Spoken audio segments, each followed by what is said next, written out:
Bisperas ng bagong taon at abala kami sa aming munting kusina sa paghahanda ng aming ihahanda para sa aming pamasko at pangbagong taon. Opo, pinagsama na namin ang aming Pasko at bagong taon na handa dahil hindi kami nakapaghanda nung Pasko dahil nga sa mga nagkasakit kami. At habang abala nga tayo sa paghahanda nitong ating mga gulay, nakahanda na din o niluluto ko na din yung ating manok sa loob ng oven. Wala tayong pansit or spaghetti na pangkaraniwan nating inahanda nating mga Pilipino.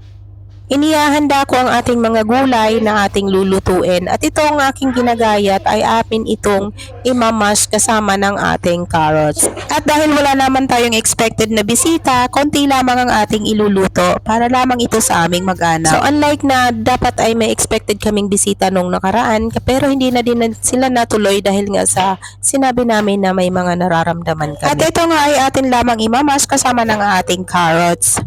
So ganito lamang kasimple ang aming pagkain dito kapag bagong taon or Pasko. Walang maraming seremonyas at habang niluluto ko ang ating manok at ang ating gamon sa loob ng oven, atin muna itong ipaghanda para sabay-sabay silang maluto bago pa man maluto yung ating karne sa loob ng oven. At meron naman tayo ditong parsnips at ito ay akin munang i-steam ng konting oras and then iro-roast ko din siya kasama ng ating patatas.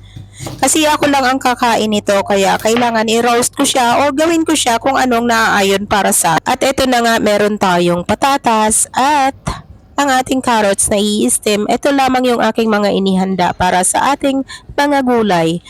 At ito nga yung ating manok pero hindi pa naman siya luto at ito ang ating gamon.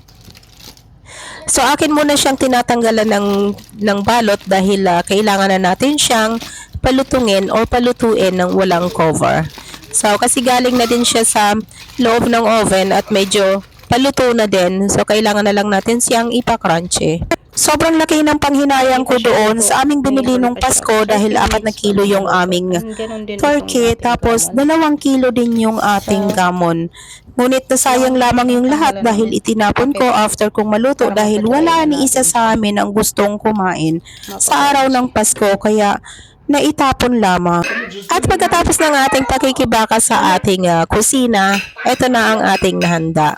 So meron tayo ditong gamon, meron tayong pigs and blanket, isang buong manok, and then meron tayo ditong Yorkshire pudding at mga steam na gulay. Ganito lamang kasimple yung aming pagkain or aming inihanda para sa ating bagong taon na aming pagsasalu-saluhan na mag-anak. At si tatay na nga ang nag-cut ng mga pagkain nitong aking mga anak habang nag-aantay sila o nag-aagawan sila dito sa cracker. Ang nakakatuwa dito sa dalawang kong anak dahil pinagtatalunan nila itong cracker.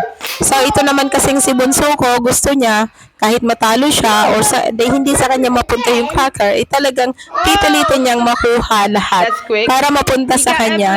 Akala niya kasi may laruan sa loob pero wala naman.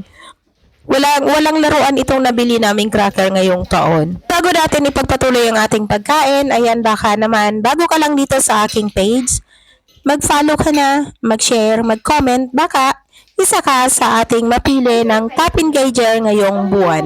Ano pang hinihintay mo? Mag-share ka na, mag-comment, at mag-follow. Maaari ka ding mag-imbita ng mga kaibigan para kami ay iyong i-follow. Happy New Year everyone!